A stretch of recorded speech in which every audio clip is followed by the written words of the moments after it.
Assalamualaikum warahmatullahi wabarakatuh. Perkenalkan, nama saya Laila, NPM 1863-2010-84, kelas 6B Visipol, Program Studi Ilmu Administrasi Negara.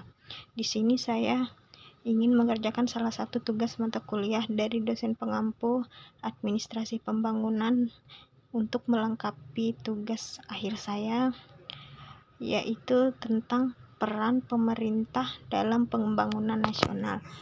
Baiklah, saya akan memulai menjelaskan apa itu peran pemerintah dalam pembangunan nasional.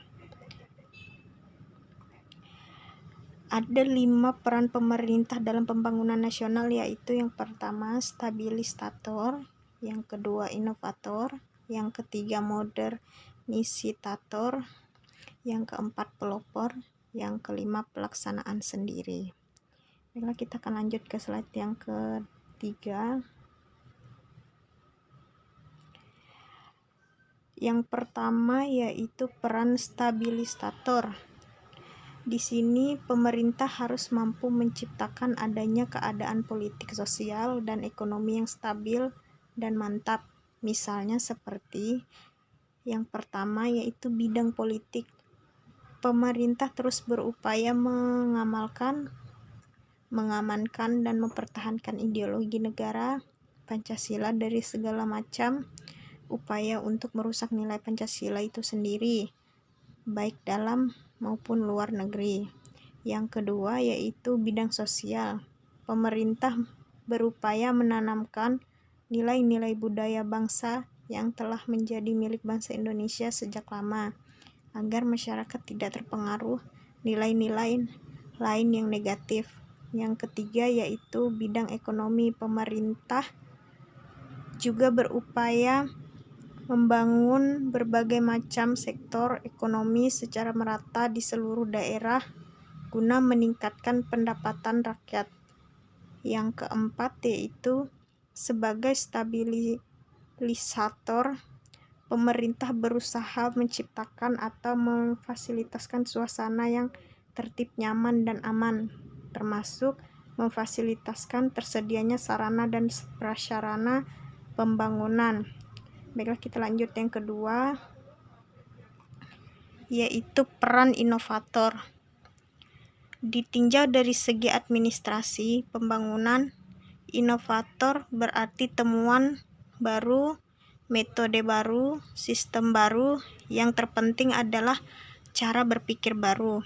Dengan demikian, selaku inovator, pemerintah sebagai keseluruhan harus menjadi sumber dari hal-hal baru tersebut, seperti teman, metode, sistem, dan cara berpikir.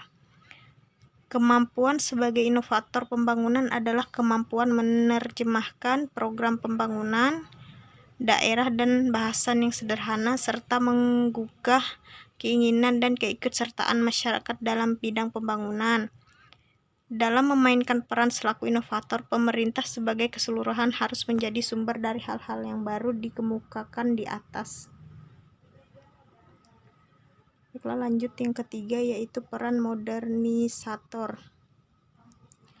Di sini pemerintah bertugas untuk mengiring masyarakat ke arah kehidupan modern, yaitu yang pertama kemampuan penguasaan ilmu pengetahuan dan teknologi, yang ketiga kemampuan dan kemahiran manajerial, yang ketiga kemampuan mengelola kekayaan alam, yang keempat memiliki sistem pendidikan nasional yang handal sehingga mampu menghasilkan SDM yang produktif. Yang kelima yaitu sebagai modernisator, pemerintah berkewajiban membawa perubahan-perubahan ke arah pembaharuan masyarakat. Baiklah, kita akan lanjut yang keempat yaitu peran pelopor. Di sini pemerintah harus menjadi panutan, role model bagi seluruh masyarakat, baik buruknya perilaku yang dipraktikkan oleh orang-orang yang berada di lembaga pemerintahan juga memberikan pengaruh besar terhadap psikologi masyarakat yang melihat dan memahaminya. Karena ketika pemerintah mengeluarkan statement akan sesuatu, misalnya yaitu dilarang korupsi, tetapi mereka orang-orang parlemen yang melakukan hal tersebut, sehingga pada akhirnya timbullah rasa ketidakpercayaan antara masyarakat dan pemerintah.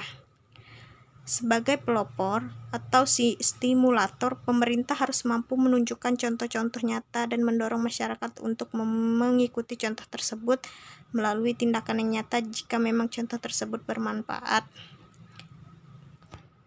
Baiklah, kita akan lanjut yang selanjutnya, yaitu peran pelaksanaan sendiri.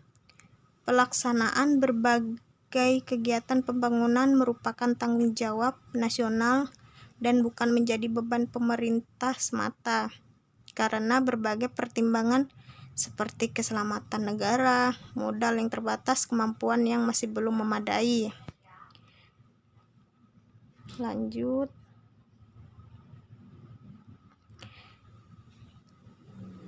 Pembangunan nasional merupakan usaha peningkatan kualitas manusia dan masyarakat Indonesia yang dilakukan secara berkelanjutan, berlandaskan kemampuan nasional dengan memanfaatkan kemajuan ilmu, pengetahuan, dan teknologi, serta memperhatikan tantangan perkembangan global yang ada dalam pelaksanaannya, mengacu pada kepribadian bangsa dan nilai luhur yang universal, dan mewujudkan kehidupan bangsa yang berdaulat, mandiri, keadilan, sejahtera, maju, serta kukuh moral dan etikanya.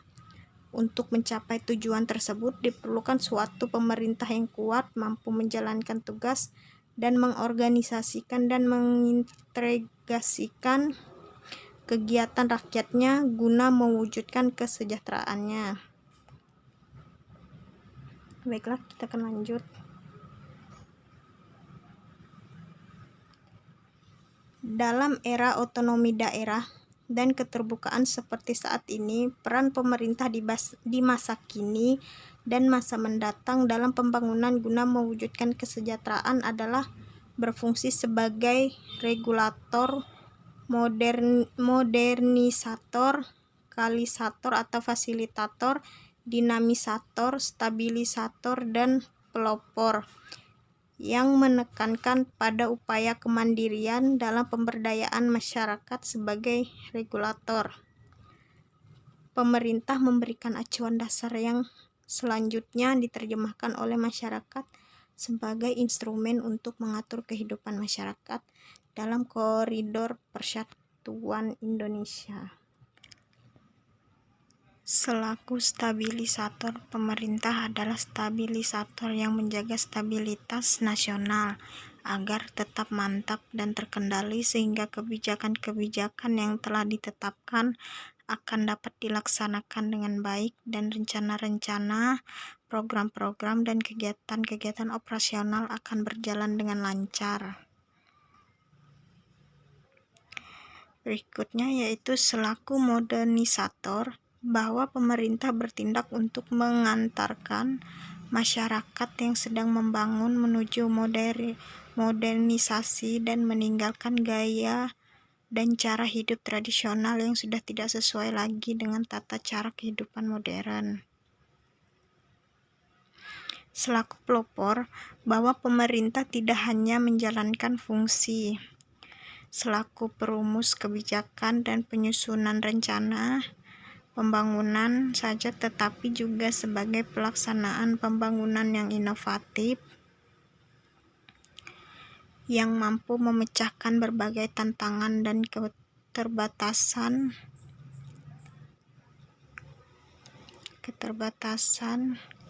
yang ada. Selaku inovator, inovasi merupakan salah satu produk dari kreativitas, ditinjau dari segi administrasi pembangunan. Inovasi sendiri temuan dari metode baru, sistem baru yang terpenting, cara berpikir yang baru. Dengan demikian, bahwa sistem, prosedur, dan metode kerja serta pendekatan yang diperlukan adalah yang bersifat problem solving atau action oriented. Sekian dan terima kasih.